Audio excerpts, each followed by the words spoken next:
Stop saying, I got to go to work. I got to work out. I got to get this weight off of me. I got to go and meet with the people at the school. I got to deal with my coworkers. Change one word in that sentence and everything about your life changes. I get to wake up in the morning. I get to go to work. I get to go and meet with these people today. When you say I got to, you take all of your opportunities and all of your blessings and you wrap them up in stress by saying I got to. You take all the stress off of it when you say I get to. I'm telling you, it is an amazing game changer. If you're going to feed your destiny, you have to be careful who you spend time with. If you associate with the wrong people, they can feed you doubt, feed you negativity, feed you gossip. You're going to become like the people you hang around. Make sure that they have what you want. If they're negative, critical, they compromise, they don't have integrity, they're feeding you the wrong things. That's not on your diet. Life is too short to hang around people that are causing you to compromise, pulling you down. Your time is too valuable to waste it with people that don't have a dream, people that aren't going anywhere. You don't have to make some big announcement, but little by little, you should spend less and less time with them. Well, Joel, what if I hurt their feelings? What if they get upset? What if you miss your destiny? What if they're keeping you from going to the next level? When you come to the end of life, you won't stand before people. You will stand before God. He has entrusted you with a gift. You have an assignment. There's something for you to accomplish. You have a responsibility to become who God's created you to be. You have to take bold steps to protect what you're feeding. Those coworkers that are negative and critical, instead of going to lunch with them every day, the right attitude is, I love you, but I'm not going to hang around you because you're feeding me doubt, feeding me negativity, feeding me gossip, and that's not on my diet. Sometimes we don't want to rock the boat. We think if we make changes, we won't have any friends. The truth is, you may be lonely for a season, but God will give you new friends, better friends, people that will push you up and not pull you down. But if you don't get rid of the wrong people, you will never meet the right people. You should surround yourself with people that inspire you, people that challenge you, people that make you better. The book of Deuteronomy, before the Israelites went to battle, God said to the leaders, ask if anyone is afraid. If so, let them go home so they don't frighten everyone else. God knew the fear would spread and keep them from the victory. The people around you are contagious. What they have, over time, you're going to catch. That's why the scripture says, don't hang around with angry, hot-tempered people, or you will become angry and hot-tempered. Spirits are transferable. Proverbs says, when you walk with wise men, you will become wise. Notice it works in the positive and in the negative. You have to be selective with who you choose to spend time with. You're going to catch what they have. We may not realize it, but we're always feeding ourselves. What we watch, listen to, the people we're around, the thoughts we're dwelling on, that's feeding our inner man.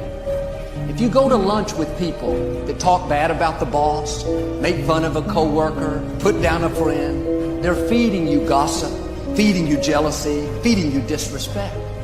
Here's the key. Whatever you feed is going to grow. You may not like what they're feeding you. You're a nice person. But if you continue to hang around them, before long, you'll be gossiping. You'll be critical. You'll be disrespectful. Why? Because you kept feeding the wrong things. If you're always feeding negative thoughts, thinking, I'll never get well, I'll never meet the right person, you're feeding doubt, feeding mediocrity, feeding fear. A man told me how he spent years of his life on drugs and alcohol, and it had ruined his marriage. He wasn't there for his children. Now he was so down on himself, so discouraged. What was he doing? Feeding the guilt, feeding the regret, feeding the blame. If you feed guilt, it's going to get bigger.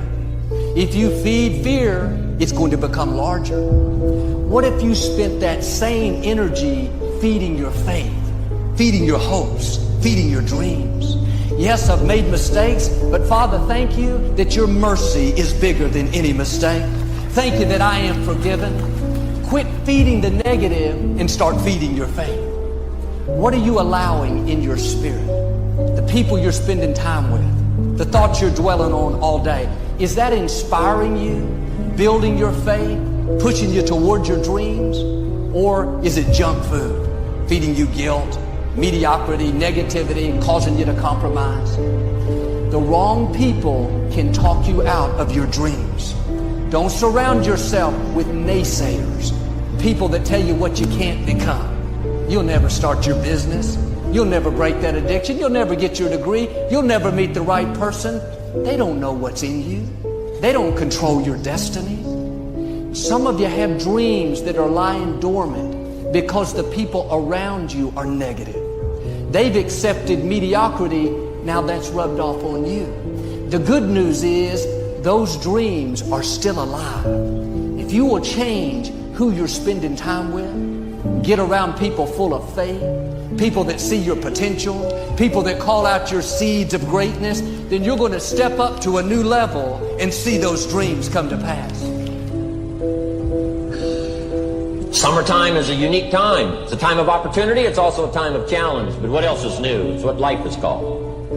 The last 6,500 years reads like this: opportunity mixed with difficulty. Opportunity mixed with challenge. We've got a chance to grow like never before, but I'm telling you, there's going to be many enemies that's going to try to prevent us. As soon as you plant the garden, the busy bugs and the noxious weeds are out to take it, and you've got to learn not only to nourish your values, you've got to learn to do battle with your enemies. Whatever threatens you, I'm asking you to threaten it back. Take care of your responsibility, but don't take anything off of anybody.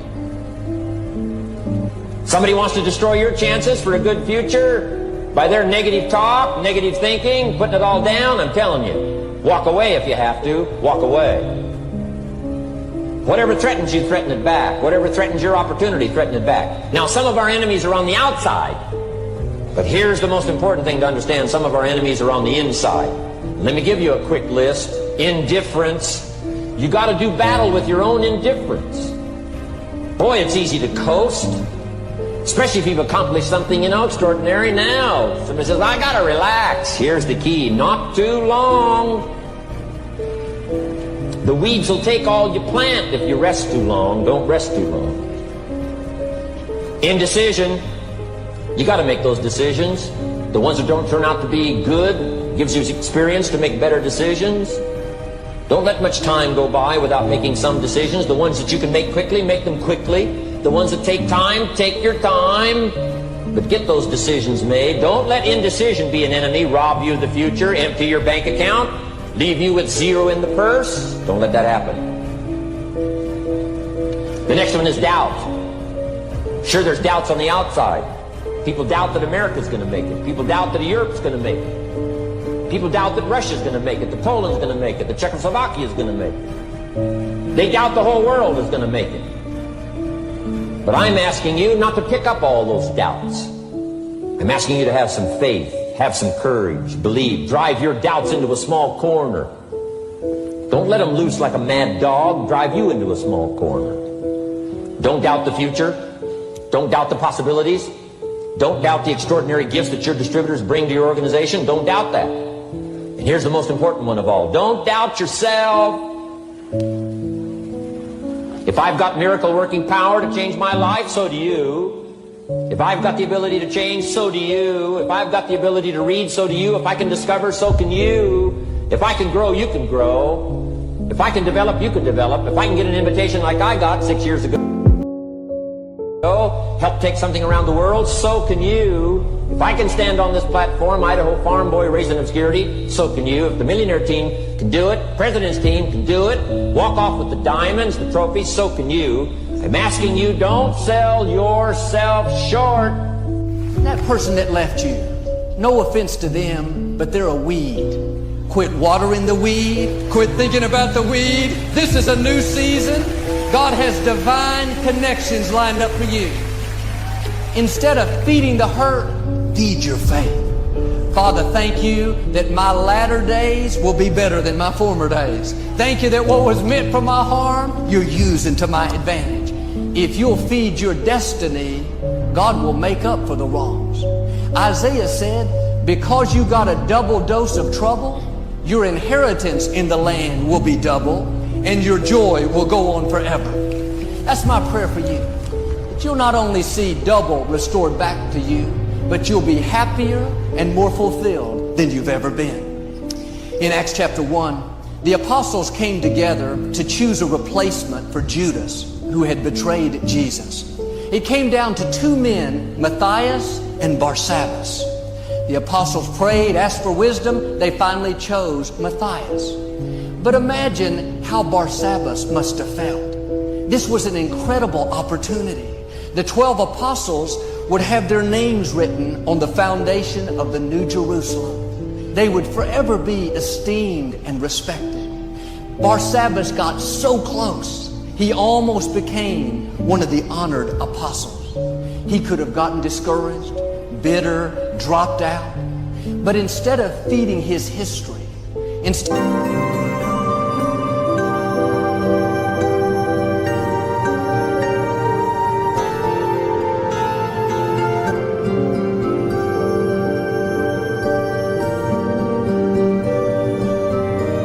dwelling on what didn't work out, he let it go and kept feeding his destiny.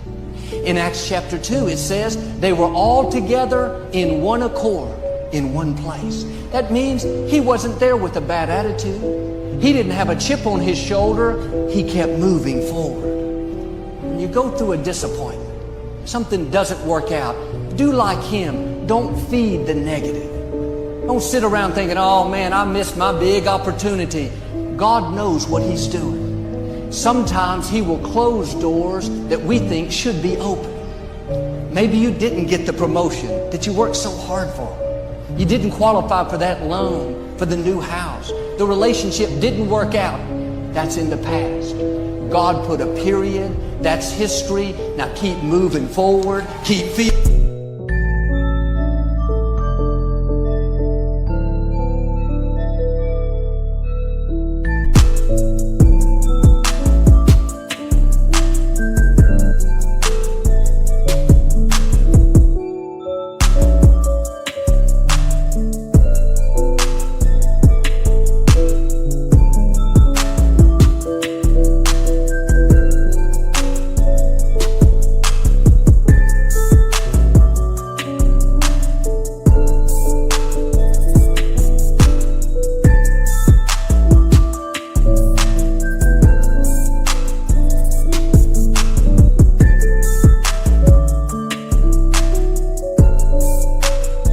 Your faith, feeding your dreams. At the right time, God will open a better door for you. It's time to break out of that box. Don't let the limitations of those around you hold you down. You were made for more. You have new levels in you. There are seeds of greatness waiting to spring forth. You may have had some disappointments in the past, but this is a new day. God is about to release his favor in a new way. Chains that have held you back are being broken. Doors are going to open that you never dreamed would open. Now do your part. Keep feeding your faith, feeding your hopes, feeding your dreams. Stay on your diet. No more feeding doubt, negativity, compromise. No more mourning over what didn't work out. Don't use your energy to feed your history. Use your energy to feed your destiny. If you'll do this, I believe and declare, you're about to come in to Jesse's house. You're about to see new levels, new opportunities, new relationships, the fullness of your destiny in Jesus' name.